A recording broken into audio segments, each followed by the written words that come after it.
Language, Grade 1, Quarter 2, Week 3. Let's learn about naming words that represent people and animal. Day 1 to Day 2. Matatag Curriculum. Hello kids, it's me, Teacher Frel. Don't forget to subscribe, like, and share, and hit the notification bell for the latest video. You can also follow my Facebook page, Teacher Frel TV. For today's lesson in Language 1, we will discuss about naming words that represent people and animal. Day 1. Learning objectives. At the end of the lesson, the learners can identify naming words that represent people from a poem listened to. Use naming words that represent people to elaborate a particular topic. Tell how language reflects cultural practices and norms through sharing about the languages spoken at home. And share words in first language. Sa inyong klase sa reading, nakilala ninyo si Rexa. Isa siyang mabait na bata na masipag maglinis ng paaralan. Palagi siyang naasahan na magpanatili na malinis ang silid-aralan. Sinisiguro niya na walang alikabok ang mga ibabaw, lalo na kung hindi pa nagsisimula ang klase. Hindi siya inuutusan ng mga guro, subalit nagmamalasakit siya sa mga gamit ng paaralan. Mayroon ka bang katulad na karanasan? Ibahagi ninyo sa klase kung paano kayo tumutulong sa paaralan na magpanatili ng kaayusan at kalinisan nito. Paglilinis lamang ba ang paraan upang maipakita ang pagmamahal at pagmamalasakit sa paaralan? Ano-ano pa ang maaari ninyong gawain upang makatulong sa kaayusan ng paaralan? Sa araw na ito, magsasanay tayo na pag-usapan ang tungkulin ng mga bata sa paaralan. Sa ganitong paraan ay magagabayan kayo sa tamang pagkilos, pagsasalita at pagtugon sa mga pang-araw-araw na usapan sa silid-aralan at sa iba pang bahagi ng paaralan. Sa bawat bahagi ng paaralan, may mga partikular na panuntunan na kailangan ng mga bata na matutunan. Halimbawa, bawal tumakbo sa anumang bahagi ng paaralan upang maiwasan ang aksidente. Sa ganitong paraan, na ipapakita natin ang suporta sa ating mga alituntunin sa paaralan. Kapag lahat ay sumusunod sa alituntunin, nababawasan ang sakuna. Narito ang talaan ng mga salita na ating isinasama sa pakikipag-usap sa paaralan upang magalang na maipahatid ang ating mensahe. Gaya ng binibini, ginang, Ginoo. Ang mga salitang ito ay magagalang na pantawag sa tao. Ang binibini ay ginagamit natin sa mga kasama sa paaralan na wala pang asawa. Ang ginang ay ginagamit natin sa mga guro na mayroon ng asawa. Ang Ginoo ay ginagamit sa mga lalaking guro, may asawa man o wala. Sa inyong kwento sa reading para sa linggong ito ay nakilala ninyo si Rexa. Isa siyang batang napakahilig maglinis at kitang-kita ito sa kanyang bahay. Ilagay natin si Rexa sa isang sitwasyon kung saan ang bawat bata sa kanyang klase ay kailangang magpakita sa kanilang show and tell na gawain sa paaralan. Paano kaya ipapakilala ni Rexa sa klase ang kanyang vacuum cleaner na talaga namang ipinagmamalaki niya? Maaari ninyong gamitin ang panimulang pangungusap na ito. Ako si Patlang. Labis ang aking kasiyahan noong ako ay nakakuha ng patlang. Agad ko itong ipinanglinis ng aking vacuum cleaner. Manghang-mangha ako dahil hinihigop nito ang alikabok. Napakalakas ng kakayahan nitong patlang ng dumi. Itinatago kong mabuti ang vacuum sa patlang kapag hindi ko ginagamit. Ito ay upang masiguro na patlang. Sasagutan nyo ang bawat patlang. Mga bata, bibigyan ko kayo ng halimbawang sagot. Ako si Juan. Labis ang aking kasiyahan noong ako ay nakakuha ng bagong vacuum cleaner. Agad ko itong ipinanglinis, ang aking vacuum cleaner. Manghang-mangha ako dahil hinihigop nito ang alikabok. Napakalakas ng kakayahan nitong maglinis ng dumi. Itinatago kong mabuti ang vacuum sa aparador kapag hindi ko ginagamit. Ito ay upang masiguro na hindi ito masisira at magagamit ng matagal. Marami tayong ginagawa sa tahanan na naiuugnay natin sa pang-araw-araw na gawain sa paaralan. Ano-ano ang ilan sa mga gawain na ito? Basahin natin ang tula ng karanasan ni Rexa noong ikinuwento na niya sa paaralan ang tungkol sa kanyang bagong vacuum cleaner. Tingnan ninyo ang larawan na ito. Nakakita na ba kayo nito? Para saan ito ginagamit? Ang larawang ito ay isang vacuum cleaner. Ang vacuum ay isang gamit na panlinis na ipinakilala lamang sa pang-araw-araw na buhay ng mga Pilipino. Sa ating kultura, ang karaniwang mga gamit na panlinis ay walis tingting, walis tambo, at dustpan. Makinig kayong mabuti at sundan ninyo ng mata ang aking pagbabasa sa mga saknong. Ang pamagat ng tula na ating babasahin ay ang vacuum cleaner ni Rexa sa eskwela ay bumida. Isang regalo mula sa aking ama. Kaiba sa laruan na para sa mga bata. Libangang maglinis sa bahay ay tila napansin. Kaya agad na binili ang kanyang hiling. Vacuum cleaner na pula ang hawakan. Mabilis sumisip-sip ng alikabok saan man idaan. Lahat ng sulok walang nalalampasan. Hanggat naabot ay di iiwasan.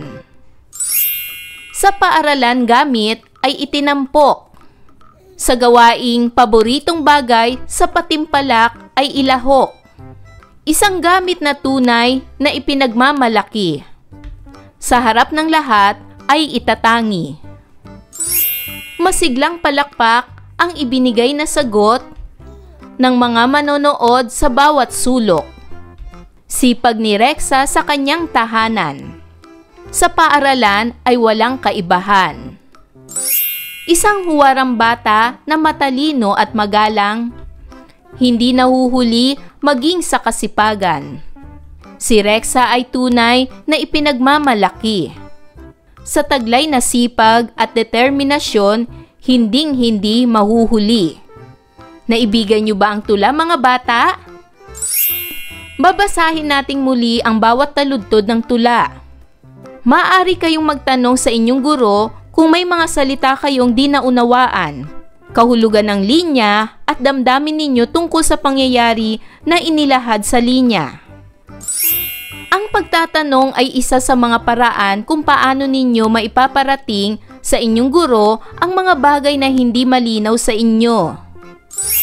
Dito ninyo rin mabibigyang linaw ang mga konsepto na sa tingin ninyo ay kailangan pa ng mas malalim na paliwanag.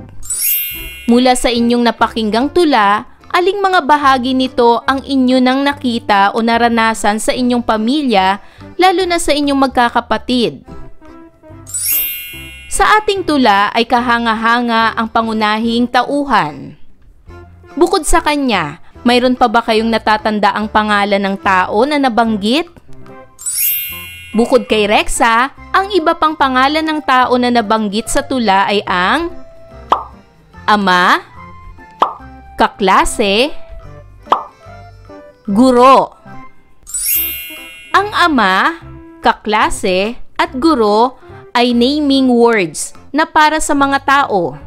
Sa ating mga naunang aralin ay marami tayong nakilalang kasama sa paaralan. Ang tawag sa kanila ay itinuturing nating pangalan ng tao. Sa araling ito ay natutunan natin ang mga naming words na para sa tao. May mga pagkakataon na hindi natin sigurado kung ano o sino ang tinutukoy ng mga pangalang pantawag sa tao. Ang dahilan nito ay walang espesipikong pangalan ang mga taong nabanggit. Halimbawa ay ang mag-aaral. Hindi natin sigurado ang pangalan ng mga mag-aaral.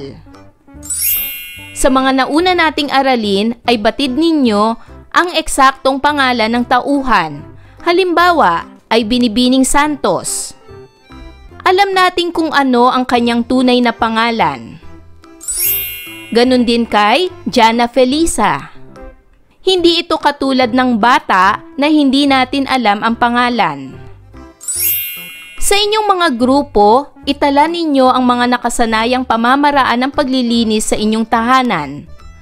Sumulat kayo ng maikling paglalarawan na magpapakita ng inyong pakikibahagi sa mga nakasanayang gawi na naitala. Day 2.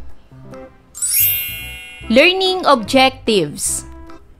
At the end of the lesson, the learners can: Letter A. Identify naming words that represent animal from a story listened to. B. Use naming words that represent animal to elaborate a particular topic. Letter C. Tell how language reflects cultural practices and norms through sharing about the languages spoken at home. And share words in first language. Sa inyong kwento sa reading para sa linggong ito ay nakilala ninyo sina Volox at Plox. Kakaiba ang oso na si Volox sapagkat gusto niya ng malinis na silid-aralan. Kakaiba din si Plox sapagkat noong una ay hindi niya maunawaan si Volox sa paglilinis nito sa kuweba na silid-aralan. Sa huli ay iginalang na lamang ni Plox ang kagustuhan ni Volox.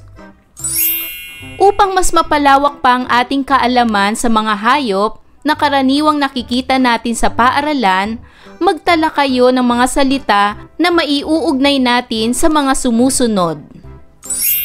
Narito ang ilan sa mga halimbawa, gaya ng pusa, aso, ibon, manok, isda, pato, kambing, at kuneho. Ilan lamang ito sa mga halimbawa ng mga hayop. Sa araw na ito, pag-uusapan natin ang inyong karanasan sa paaralan na may kaugnayan sa hayop. Sa unang bahagi ng talakayan ay nagpatala ako ng mga hayop na nakita ninyo na sa paaralan. Ano ang damdamin ninyo tungkol dito? Ang mga hayop ba na ito ay naninirahan sa paaralan, naligaw lamang, o bumibisita? Ilan sa mga hayop na inyong nabanggit na nakikita nyo sa inyong paaralan ay mga ibon, pusa, aso, isda, at kuneho. Ang lahat ng aking nabanggit ay pangalan. Ito ay mga ngalan ng hayop. Ang mga pangalan ay nagbibigay pangalan sa mga tao, bagay, lugar at hayop.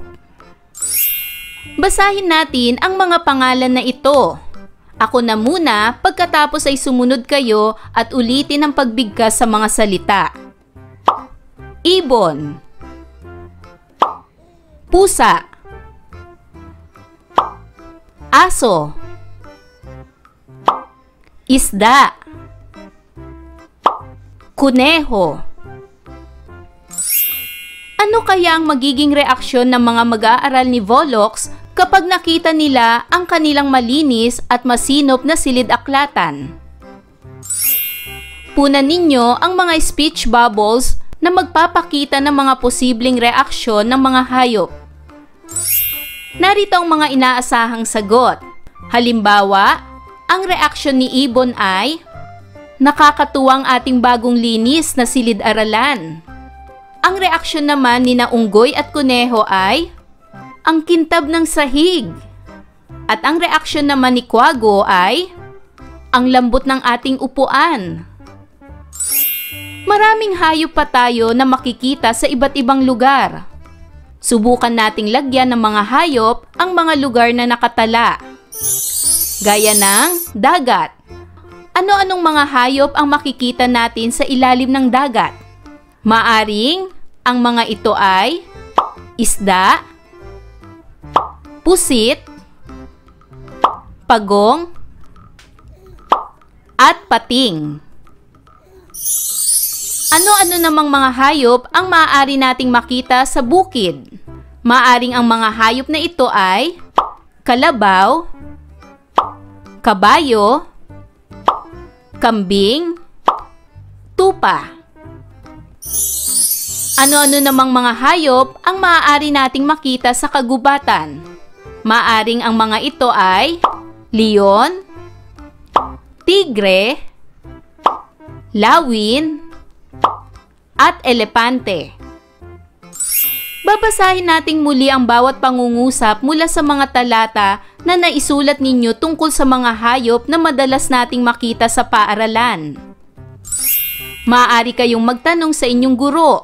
Ang mga tanong ay maaaring salitang di naunawaan, kahulugan ng mga pangungusap na naitala, paraan upang mapangalagaan ang sarili mula sa hayop na ito, at paraan upang mapangalagaan ang hayop na ito mula sa inyo. Narito ang halimbawa ng mga paraan upang mapangalagaan ang sarili mula sa hayop na ito, gaya ng pusa at aso. Kapag nakagat o nakalmot, magpabakuna agad sa malapit na ospital upang maiwasan ang pagkalat ng rabies. Narito naman ang halimbawa ng mga paraan upang mapangalagaan ang hayop na ito mula sa inyo. Una, huwag saktan o pahirapan ang mga hayop. Sumunod, pakainin at painumin ng tama. Sumunod, panatilihing malinis ang kanilang tirahan. Sumunod, ipakita ang inyong malasakit at pagmamahal. At pabakunahan sila sa veterinaryo. Ang pagtatanong ay isa sa mga paraan kung paano ninyo maipaparating sa inyong guro ang mga bagay na hindi malinaw sa inyo. Dito ninyo rin mabibigyang linaw ang mga konsepto na sa tingin ninyo ay kailangan pa ng mas malalim na paliwanag. Limitado lamang ang mga hayop na nakikita natin sa paligid ng paaralan. Karaniwan ay ibon, aso, pusa, at isda kung mayroon ito sa opisina. Kung magkakaroon ng tanungin ng eksperto sa mga hayop ng programa sa inyong paaralan, anong hayop ang nais mong mas makilala? Ano-ano ang itatanong mo sa eksperto? Bakit mo gusto itong masagot? Sino sa inyo ang gustong magbahagi sa klase? Para sa gawaing ito, buuin ninyo ang mga pangungusap batay sa inyong mga natutunan. Mayroong mga patlang na makikita sa paaralan. Ano ang nawawalang salita? Tama, ang nawawalang salita ay hayop. Mayroong mga hayop na makikita sa paaralan. Ang pangalan ng mga patlang ay nabibilang sa pangalan. Ano ang nawawalang salita? Magaling! Ang nawawalang salita ay hayop. Ang pangalan ng mga hayop ay nabibilang sa pangalan. Ang patlang ay isang paraan upang mas lumawak ang kaalaman mula sa mga eksperto sa mga pinag-uusapang paksa. Ano ang nawawalang salita? Magaling! Ang nawawalang salita ay pagtatanong. Para naman sa gawaing ito, iguhit ang hayop na iyong napili na makikita sa paaralan. Magbigay ng 3 salita na maiuugnay sa hayop na iyong napili. Ang paborito kong hayop. Halimbawa, ang paborito niyong hayop ay pusa. Magbigay kayo ng 3 salita na maiuugnay ninyo sa hayop na inyong napili. Halimbawa, ang paborito kong hayop ay pusa. Dahil ang pusa ay malambing, maamo, at maliksi.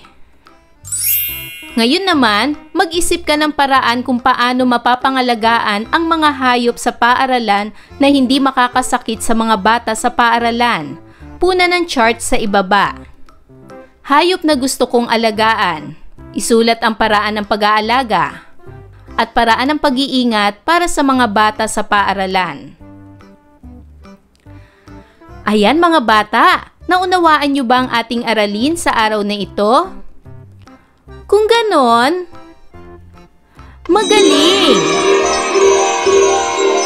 Mga bata, sana'y marami kayong natutunan sa ating aralin. Hanggang sa susunod na video lesson, paalam! Thanks for watching!